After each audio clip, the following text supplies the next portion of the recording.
First, for the record, we do want to object to the petitions. We don't think they're proper petitions, and the petitioners do not have standing. These petitions are not authorized by law, but it's important. They're not seeking to revoke the special use permit or the conditional use permit because of a violation of any condition. They could not do that because the project hasn't even been started. What the petition seeks to do is go back and revisit the initial issuance of the permit that was done 2.5 years ago. This you cannot do. The conditional use permit was final when it was not appealed to the county commission 2 years ago. Jungo is entitled to rely on that, has relied on that. If this petition is allowed to proceed at all, it effectively nullifies the planning process. It's unfair to the permit holder, to property rights. It's unfair to this commission. We could have a new petition like this every month. We already have 2 of them. That's not fair to anyone. The petition should be dismissed. But I do want to address some of the merits because I think your findings, as you get to them, are appropriate. As indicated in the responses that you have received, the assertions made in the petition are without exception, contrary to the record in this proceeding and contrary to the Nevada law that governs landscapes. The petition seemed to me to be more designed to alarm or scare the local residents than to address the facts of this project. This landfill is a permitted use on this property subject to a CUP. This commission approved it in April of 2007 after a fully and properly noticed public hearing.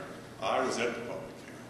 It was a thorough review of the project by staff. You, the commissioners, those of you who were here, asked questions of staff and the applicant.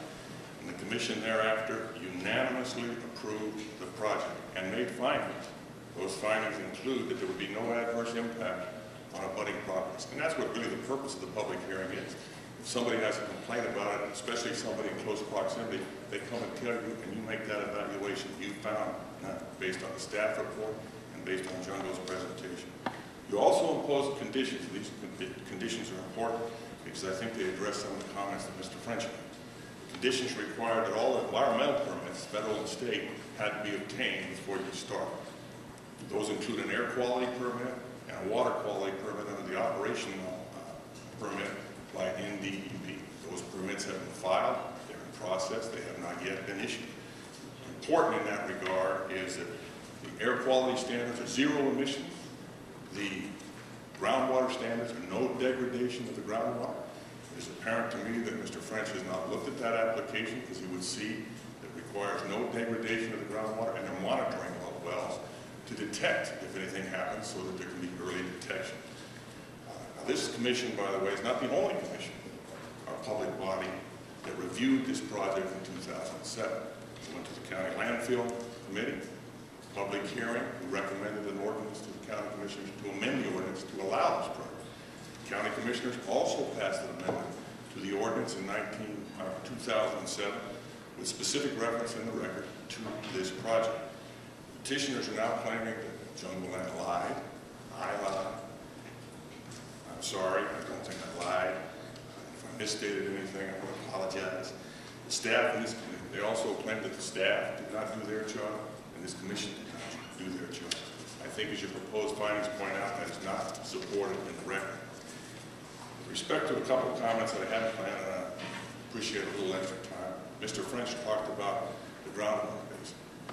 This groundwater basins are designated by the state water engineer. The groundwater basin in which this project is located is separate and distinct from the groundwater basin where White Patch is located, where the Humboldt River is located, where Winnemucca is located. Based on that, there should not be any connection. That's based on information from the state water engineer. With respect to the asbestos not being disclosed, first off, it doesn't have to be disclosed. Just somebody asked if we have asbestos, and it is within the definition, notwithstanding Mr. Dolan's comments, it is not within the definition of solid waste under Nevada law. It is not a hazardous substance. The statutes and the regulations. Hold it. There will be none of that at this meeting. You listen along with everybody else. If you have a comment, you have the opportunity to say it after he speaks. Thank you. If I misspoke, I want to make sure I said that asbestos is not a hazardous substance under Nevada law. The regulations, NAC 444.695 through about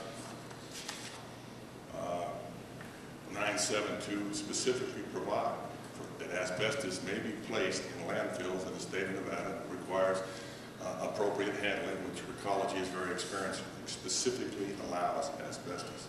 So there's no misrepresentations. I do want to make sure that you supplemented the record yesterday with some, we submitted it to Angie's, a partial transcript of the hearing that was conducted in April of 2007 by this commission. It really supplements the minutes that were already provided. But it also indicates why there's a problem with this much time. There's only a partial transcript available because the tapes and discs have been written over, so we don't even have a full transcript of what happened. But I do want to make sure that this is part of the record. And with that, I urge you to adopt your findings, or better still, just dismiss the petition and ask Mr. McGrath to also. Just a few comments, and I'll try not to consume much more time. Recology, we are a responsible company. We operate in more than 50 communities. And we operate collection companies. Could you bring the mic closer to you, sir? Sure. Thank you. We operate transfer stations. We operate material recovery facilities. We operate landfills. We operate compost facilities. All of these facilities, we are community members. And where they're located, we are adjacent to other properties. We're adjacent to homeowners. We're adjacent to farmers. We're adjacent to public entities. And none of these properties have experienced any adverse impact by our being there. In fact, some of them are glad we are next to them. In our operations, we have years and years of experience. John mentioned the solid waste definition and all the different types of commodities. We manage non-hazardous commodities.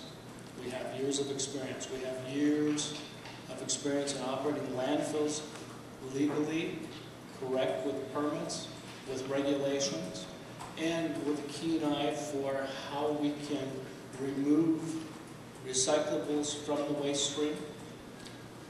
We are accustomed, when Mr. French brought up the scrutiny that is necessary, we're accustomed to that scrutiny. That's how we get our permits. We provide data. We provide liner information. We provide charts. We provide analysis, all done by third parties at either the direction of someone like the NDEP or at our direction, and provide that data. So for us, this is a normal course of doing business. And we not only do that for our landfills, we do that for our other entities.